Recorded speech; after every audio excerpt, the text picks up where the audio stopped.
క్రీస్తునందు ప్రియమైనటువంటి సహోదరి సహోదరులారా, మనము 5వ ఆదివారంలో ప్రవేశిస్తున్నాం.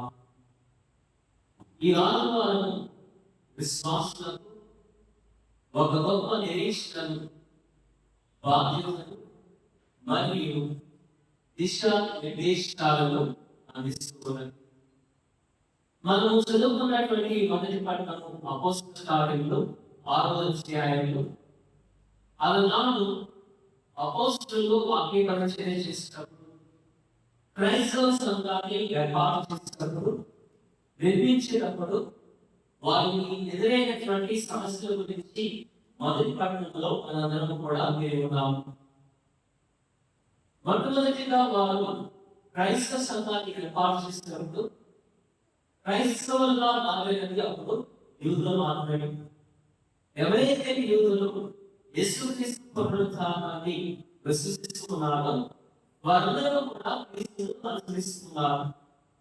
మరి ఆనాడు ముందు తెగలు అక్కడ ఉంటున్నవి వారు హెలెనీయులు మరియు హెబ్రీయులు. హెలెనీయులు అంటే వారు గ్రీక్ మాట్లాడేటువంటి వారు, పాలస్తీనా నుంచి దూరంగా ఉన్నటువంటి వారు. మరి ఎప్పుడైతే వారు క్రీస్తును తెలుసుకున్నారో వారందరూ కూడా క్రీస్తును అనుసరించేటువంటి సమయంలో మరి హెబ్రీయులకి హెలెనీయులకి కొంచెం తేడా వస్తున్నది. వారికి మనస్తాపాలు వస్తున్నవి. వారికి మొట్టమొదటిగా వచ్చినటువంటి మనస్తాపం ఏమిటి? ఆనాడు అపోస్తలులు స్వామి పరిచర్య చేయడమే కాకుండా అక్కడికి ఎవరైతే వస్తున్నారో వారికి కావాల్సినటువంటి మరి భౌతిక అవసరం వారు తెలుస్తున్నారు.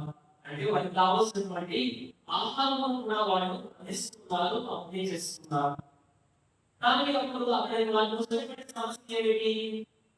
ఈ గ్రీకులు ఎవరైతే ఉన్నారో వారి వెలుగురాటలను మరి ఈ వాక్య పరిచర్య చేసినప్పుడు వారిని అర్థం చేస్తున్నారు. వారికి సరైనటువంటి ఆహారం వారికి దొరకట్లేదు. మరి దీని గురించి వారు కొనుక్కుంటున్నారు, చదువుకుంటున్నారు. దీన్ని పరిశీలించినటువంటి అపోస్తలులు వారందరినీ కూడా ఒక సంఘంగా వారిని సమావేశపరిచి వారందరికీ కూడా చెబుతున్నారు, ఇదిగో మా ప్రప్రథమైనటువంటి బాధ్యత ఏమిటి?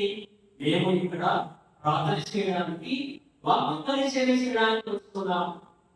కానీ ఇక్కడ ఎవరైతే మరి వారికి కావాల్సినటువంటి విద్యావసరాలు మొదలైన బాధపడుతున్నారో వారికి కూడా మేము చేతనైనటువంటి సహాయము మేము అందిస్తున్నాము.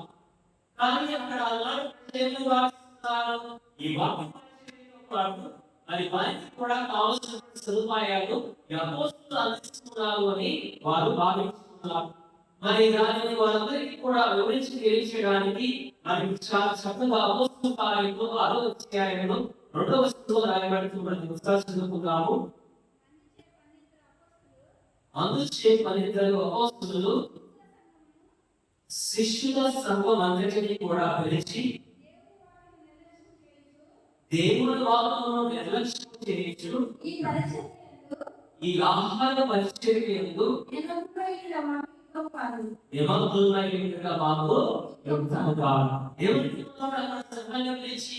మేము దేవుని వాక్యాన్ని నిర్లక్ష్యం చేసి ఈ ఆహార పరిచర్యలై నిమగ్నమై ఉండటం మాకు వ్యక్తం కాదు.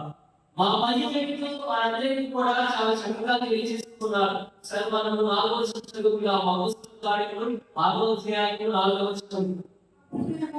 అప్పుడు మేము మా సమయము అంతయు ప్రార్థించుటకును ప్రసంగించుటకును ఉపయోగించడము అని. ఇక్కడ మొట్టమొదటిగా వారి ఉద్దేశం ఏమిటి?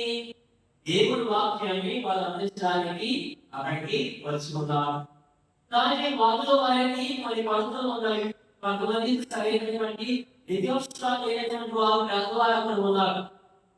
మరి ఎప్పుడైతే ఈ సమస్య వారికి ముందుకు వస్తున్నారో వారందరూ కూడా ఎక్కువ శ్రద్ధ చూపుతున్నారు. కానీ దేవుని వాక్యాన్ని లాగుతాము, మనం ఆధ్యాత్మికంగా మన జీవితాలు ఎదుగుతాము అనేటువంటి శ్రద్ధ వారిలో తక్కువైపోతున్నారు. అందుకే దీనిని గమనించి ఈ సమస్యను కూడా పరిష్కరించడానికి ఆనాడు మరి అపోస్తలులు ఏం చేస్తున్నారు? ఇంకా 7 మందిని సేవ చేయడానికి ఎన్నుకుంటున్నారు. 7 మంది కూడా దేనికి బాధ్యత ఎన్నుకుంటున్నారు? ఎక్కడైతే విలువరాళ్ళు మరి ఎక్కడైతే పెద్దవాళ్ళు ఉన్నారో వారందరికీ కూడా ఈ ఆహార పదార్థాలకు సరఫరా చేయడానికి వారిని ఎన్నుకొని మరి అపోస్తలుల యొక్క ముఖ్యమైనటువంటి బాధ్యత ప్రార్థన, వాక్యం పరిచర్య వారందరికీ కూడా తెలియజేస్తున్నారు. ఈ విధంగా వాళ్ళలో వచ్చినటువంటి సమస్యలు వారందరూ కూడా ఒక సంఘముగా కలిసి దాన్ని పరిష్కరించుకొని వారు ఒక సంఘముగా అభివృద్ధి చెందుతున్నారు. మరి ఈ రోజుల్లో ఒక సంఘంలో అభివృద్ధి చెందాలి అంటే ముఖ్యంగా కావలసినటువంటి విషయము, అవసరమైనటువంటి విషయం ఏంటి? సంఘం అంతా కలిసి కూర్చొని మాట్లాడుకోవాలి. ఏదో ఒక సమస్య వచ్చినప్పుడు వారు వ్యక్తిగతంగా తీసుకొని దానిని మనము దేవుని పైన కానీ మన సంఘాన్ని పైన కానీ మనము చూపించుకోవడం. అలా చేసినప్పుడు ఏమవుతుంది? సంఘం అనేది దెబ్బతింటూ ఉన్నది. ఈ సంఘంలో అభివృద్ధి అనేది ఉండదు అని మొట్టమొదటిగా సంఘము ఏ విధముగా అది అభివృద్ధి పొందుతూ ఉన్నది, ఏ విధంగా వాళ్ళకు వచ్చినటువంటి సమస్యలకు పరిష్కారాలు చూపించుకుంటూ ఉన్నారో మనకి తెలియజేస్తున్నారు. ప్రతి క్రైస్తవుడు కూడా సేవ అనేది ముఖ్యము. ప్రతి ఒక్కరు సేవ చేయాలి. ఈ సేవ వాక్యం చేయవచ్చు, ప్రార్థన చేయవచ్చు, దానం చేయవచ్చు. ప్రతి ఒక్కరు కూడా సేవ ప్రార్థన రెండు కలిసి ఒక విశ్వాసం రాసినటువంటి లక్షణాలు కలిగి ఉన్నారు. ఇదిగో నేను సేవ మాత్రమే చేస్తాను, నేను ప్రార్థన చేయను అంటే అది తప్పు. అలాగే నేను ప్రార్థన మాత్రమే చేస్తాను, నాకు సేవ వద్దు అంటే అది కూడా పొరపాటు. విశ్వాసానికి రెండు గుణగణాలు, అది రెండు గుణగణాలు కలిగి ఉన్నారు. సేవ చేసేవారు ప్రార్థించినటువంటి వారై, ప్రార్థించినటువంటి వారు సేవ చేస్తున్నటువంటి వారై ఉండాలని మొదటి పట్టణము మనందరికీ కూడా తెలియజేస్తున్నారు. అలాగే మనం చదువుకున్నటువంటి రెండవ పట్టణము మనకి చాలా ముఖ్యమైనటువంటి విషయాలను ఆయన అందిస్తున్నారు.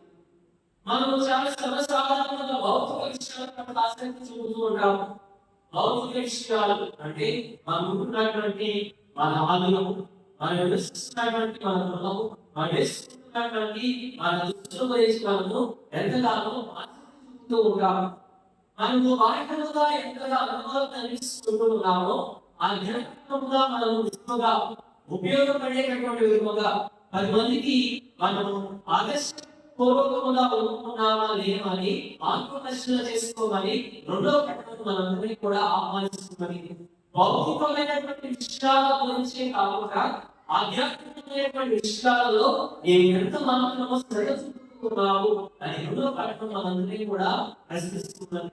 అందుకే ఆయన ఏమంటున్నాడు? మొట్టమొదటిగా రెండో పట్టణంలో నిరూపితమైనది, ప్రజల చేత తిరస్కరింపబడినది, దేవుని చేత ఎన్నుకొనబడి అది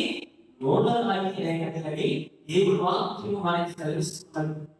అంటే మనం చాలా సందర్భాలు అనుకోవచ్చు, ఇదిగో ఇక్కడ ఏదో ప్రయోజనాలు వాడు ఎక్కడ వాళ్ళకి ప్రయోజనం అని మనము వాస్తవికంగా ఒక వ్యక్తిని గురించి మనము ఆయన గురించి మనం తెలుసుకుంటున్నాము. కానీ దేవుని ప్రధానంగా ఒక వ్యక్తిలో ఏ విధంగా ఉన్నదో మనకి తెలియదు.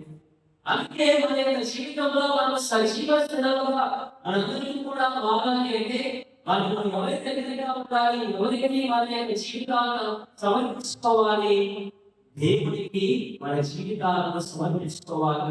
అందుకే మనందరికీ కూడా పేరు కాదు ఆధ్యాత్మిక మీ జీవితాలలో మీరు మార్చుకోండి, ఆధ్యాత్మిక జీవితాలను మీరు అని ఒక వాక్యంతో మనందరికీ కూడా ఆహ్వానిస్తున్నారు.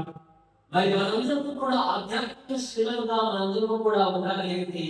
మొట్టమొదటిగా దేవుడిని మనం గుర్తించాలి, దేవుడి మీద మనం ఆధారపడి జీవించాలి. దేవుడి పైన మనం విశ్వాసం నమ్మకం మనందరూ కూడా నిజమైనటువంటి ఆధ్యాత్మిక శ్రీలుగా మారతాము అని మనందరికీ కూడా ప్రార్థిస్తున్నారు. మరి ఎవరైతే దేవుడితో వారిని చక్కపరుచుకుంటారో, దేవుడితో వారి జీవితాలను గడుపుతుంటారో వారి గురించి మరి పేదలు గారు ప్రకటించినటువంటి వారికి ఇచ్చినటువంటి గుర్తింపు ఏమిటి? వాళ్ళందరినీ కూడా ఏమిస్తున్నారు? వాళ్ళందరూ కూడా ఆశ్చర్యపు యాజకులు, పవిత్రమైనటువంటి చెరువు, దేవుని సొంత ప్రజలు, దేవుని అద్భుత కార్యములు ప్రకటింప ఏర్పరపబడిన వారు అని ఆయన వారికి ఇచ్చినటువంటి గుర్తింపు. దేవుడు నమ్మినటువంటి మనందరము కూడా యాజకులు, దేవుని ప్రజలు, దేవుని కార్యాలను మనందరినీ కూడా మనమందరినీ కూడా చేయడానికి దేవుడు మనందరినీ కూడా ఈ విశ్వాసం అనేటటువంటి బహుమానమును మనందరికీ కూడా ఇస్తున్నారు. ప్రియమైనటువంటి సహోదరి సహోదరులారా, ఈ విషయం వ్యక్తి ప్రతి విశ్వాసం కూడా దేవుని బలిపీఠముగా తయారవ్వాలని మనందరికీ కూడా శ్రమిస్తున్నారు. ఈ దేవుని బలిపీఠము అతి పవిత్రమైనది.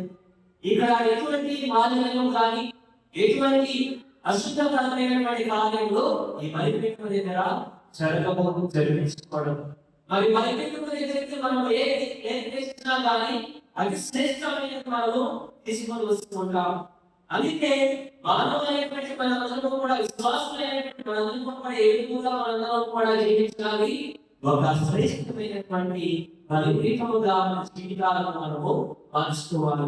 అంటే మనం చేసినటువంటి ప్రార్థన, మనం చేసినటువంటి సత్కార్యములు, మనం చేసినటువంటి ప్రతి కార్యము కూడా ఎలాగైతే మనము దేవునికి శ్వాసను కలిగించినటువంటి ఒక దూపము ఎలాగైతే మనము బలిపీఠం మనం సమర్పిస్తున్నామో, ప్రతి జీవితంలో వాళ్ళు అందించేటటువంటి పని ఒక శ్వాస బలిలాగా మనము కూడా అందించాలి అని సెయింట్ పీటర్ ప్రెస్కోలస్ మనందరికీ కూడా తెలియజేస్తున్నారు.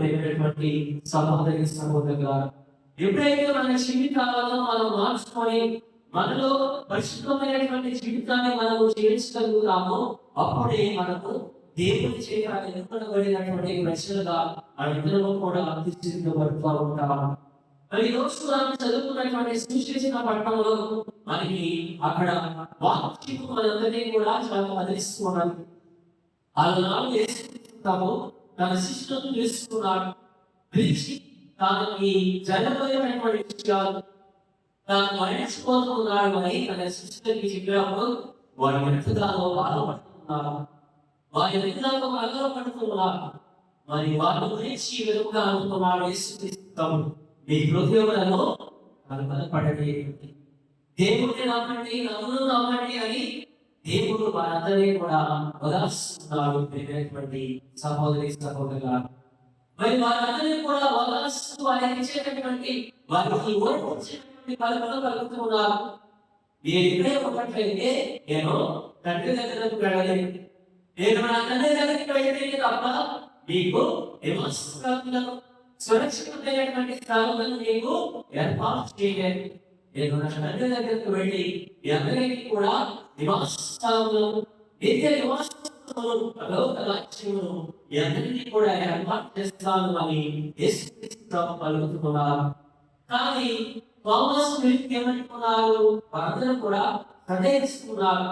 ప్రభువా, మీరు ఎక్కడికి వెళ్తున్నారో మాకు తెలియదు, మరి నీవు మార్గాన్ని మాకు ఎలా చూపించావు అని అడిగినప్పుడు యేసుక్రీస్తు ఏమనుకున్నారో, నేనే మార్గమును సత్యమును జీవము అని ఒక వాగ్దానమును వర్ణించినటువంటి వాక్యమును తన శిష్యులతో మాట్లాడుతూ ఆయన పలుకుతున్నారు. అనుకున్నారు, అయ్యా నీ తండ్రి దగ్గరికి వెళ్తున్నావు కదా, తండ్రిగా చూపించాడు నాకు చాలు అని అడిగినప్పుడు ఏమిటి యేసుక్రీస్తు, మీరు నన్ను చూసినట్లయితే తండ్రిని కూడా మీరు అంటే ఇక్కడ యేసుక్రీస్తులో దేవుడు ఉన్నాడు అని చెబుతున్నాడు. ఆయనలోనే దేవుడు ఉన్నాడు అని అక్కడ శిష్యులందరికీ కూడా తెలియజేస్తున్నాడు. ఆ దృష్టిలో అనుష్ఠానమైనటువంటి దేవుని మనం చూడగలుగుతున్నాం. ఆయన దేవుని పుత్రుడు అని స్పష్టం చేస్తున్నాడు. మరి వారి శిష్యుల యొక్క విశ్వాసాన్ని పునరుద్ధరిస్తూ మరి ఎంతో జీవితం అనేది అంతము కాదు, ప్రతి వారు కూడా ఆశిస్తున్న విశ్వాసం వచ్చినటువంటి వారికి ఎత్తేసి ఉన్నది అని మనందరికీ కూడా ఒక మార్గాన్ని ఆ మార్గశిష్టతో మాట్లాడుతూ మనందరికీ కూడా చాలా చక్కగా తన వాక్యం ద్వారా ధైర్యాన్ని బలాన్ని మనందరికీ కూడా ఇస్తున్నాడు. మరి మనిషి జీవితం కూడా యాత్ర వంటిది. క్రైస్తవ జీవితం అనేది ఒక యాత్ర వంటిది. యాత్రలో ఎన్నో మలుపులు, చీకటిలో వారిని భయపెట్టినటువంటి అంశములు ఎన్నో మనకి ఎదురవచ్చు. అయినా కానీ మనం పిలిచినటువంటి దేవుడు మనకి ఇచ్చేటటువంటి అభిమేమికి ఎందరికీ కూడా సురక్షితమైనటువంటి స్థలాన్ని నేను ఏర్పాటు చేశాను అనేటటువంటి ధైర్యమైనటువంటి వాక్యము మనందరికీ యొక్క విశ్వాస యాత్రలో ప్రయాణించడానికి మనకి ఒక గొప్ప నమ్మకాన్ని ధైర్యాన్ని ఇస్తున్నది. ప్రేమైనటువంటి సహోదరి సహోదరులారా, ఈ 5వ పాఠశాల మనం హృదయాన్ని పొందించేటటువంటి సందేశం ఏమిటంటే కలవరపడకండి, క్రీస్తును నమ్మండి, ఆయన మార్గంలో నడవండి, ఆయన సత్యమే గ్రహించండి, ఆయన జీవాన్ని పంచుకోండి. మనం సజీవ రావడము మన గుణాలు క్రీస్తు. ఈ గుణాలపై నిర్మించబడినటువంటి ఏ గట్టిని కూడా కూలిపోదు అని వాక్యము మనందరికీ కూడా గొప్ప ధైర్యాన్ని, నమ్మకాన్ని, విశ్వాసాన్ని. ఈ మాసిక కాలంలో మనల్ని నూతన ఉత్సాహంతో సేవా దృక్పథంతో నింపి క్రీస్తు సాక్షులుగా తీర్చిదిద్దాలని మనందరము కూడా ప్రార్థించుకుందాం. మనందరము కూడా ఈశ్వర పాట దేవుని స్తుతించుకుందాం. నీవు నా తోడున్నావయ్యా, నాకు భయమేల నా యేసయ్యా, నువ్వు నాలోనే ఉన్నావయ్యా, నాకు దిగులేల నా యేసయ్యా, నీవు నా తోడు ఉన్నావయ్యా, నాకు భయమేల నా యేసయ్యా, నీవు నాలోనే ఉన్నావయ్యా, నాకు దిగులేల నా యేసయ్యా, నాకు భయమేల నాకు దిగులేల నాకు చింతేల నాకు భీతియేల, నీవు నా తోడు ఉన్నావయ్యా, నాకు భయమేల నా యేసయ్యా, వ్యాధులలో బాధలలో ఓరలించావు, రక్షణలో సంరక్షకుడై దయము పంచావు, వ్యాధులలో బాధలలో ఓరలించావు, రక్షణలో సంరక్షకుడై దయము పంచావు, నేనే సత్యం అన్నదేవా, నేనే మార్గం అన్నదేవా, నేనే సత్యం అన్నదేవా, నేనే మార్గం అన్నదేవా, నేనే జీవము అని పలికిన దేవా, నేనే జీవము అని పలికిన దేవా, దేవా దేవా నీకే స్తోత్రం, దేవా దేవా నీకే స్తోత్రం, దేవా దేవా నీకే స్తోత్రం, దేవా దేవా నీకే స్తోత్రం, నీవు నా తోడు ఉన్నావయ్యా, నాకు భయమేల నా యేసయ్యా, నీవు నాలోనే ఉన్నావయ్యా, నాకు దిగులేల నా యేసయ్యా. మనందరము కూడా లేచి నిలబడి విశ్వాస ప్రమాణాన్ని తెలియజేసుకుందాం.